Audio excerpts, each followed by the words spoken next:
You and I, with clients, talk a lot about this inexorable demand for more content. Talk more about what that is. I know we've done some research. Like, why do we have that conversation? Where we try to shift the conversation, that sentiment, is that it isn't about volume. It's not just about getting out on all the channels, reaching this one-to-one level, but it's more about the effectiveness of the content. Like, are you paying attention to what channels that you should be on, where your customers are, where they expect you to be, and most importantly, measuring the effectiveness of it so that the content that you are paying attention to, you're getting your money's worth for it versus just a high volume. What would you tell somebody? Like, this is a place to begin so you can get your organization brand to a place where you're meeting this feeling and your marketers aren't just working more to meet the demand within the same headcount. Yeah, I mean, we talk a lot about AI readiness. We talk about why you would choose all of the different use cases, and brands have different reasons for what they choose. The place to start is to identify your main business goal of what you want to accomplish.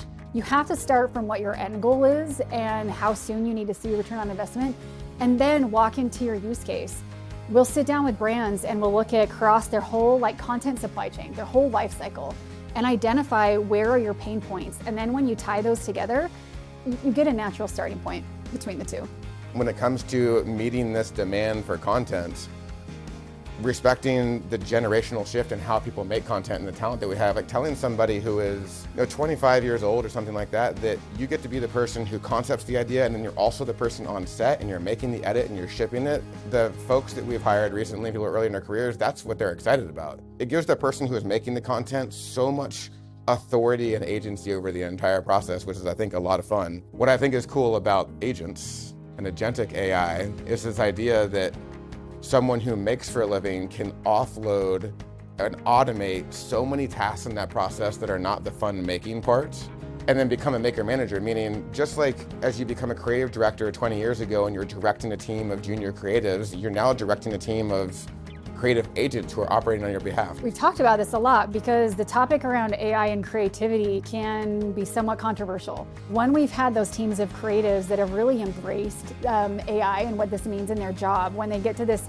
maker manager level, what we've talked about is this difference of creatives having a vision of what they want to make and then AI helping them make it. That's the difference that we're seeing, is you still need that inherent creativity at the foundation, and then you're using these AI tools to accelerate, supplement, bring data into creativity, like data-informed insights.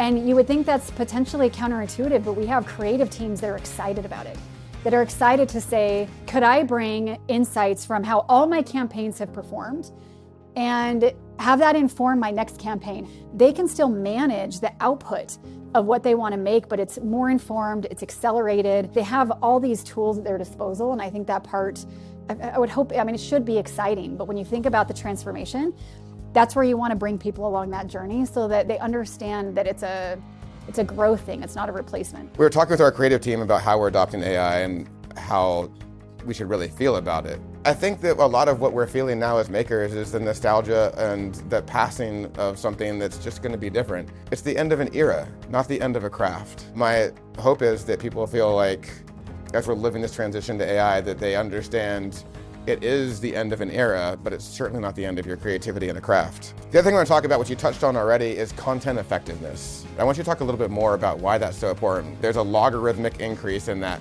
feeling of the need for more content, and yet where we tell people to start most of the time is focus on what you're already making and make it more effective.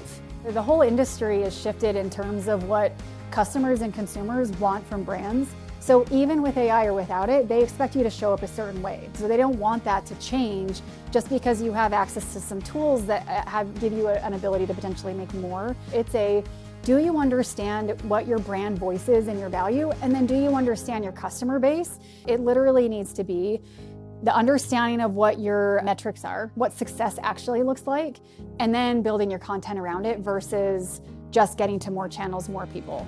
Create more signal, less noise, which I think then results in two behaviors. One, know how you're measuring, like you said. And what's really important about that in the B2B space is in a traditional B2C marketing, you care about just marketing to that human. In the B2B space, it's about connecting your measurement across marketing, sales, and service, which is a huge task to do with organizations who maybe feel like sometimes they are at odds with each other, but if you can figure that out to start, everything else is going to be a lot simpler. And then the second piece is when I'm talking about more signal, less noise, and especially in our B2B, put the right effort to be on the short list before the buying cycle even starts. A vast majority of B2B buyers already have their short list before they even started the buying process. With the advent of generative engine optimization with Geo, like there are more and more channels that are being pulled from where your brand is being talked about. And you may need to be more involved, you need to be more involved in those channels than you have been. So it has added a complexity to how many channels you need to be paying attention to and how do you prioritize those. And that's again where the effectiveness comes into play. You've got to be able to prioritize so that you don't stretch your teams too far.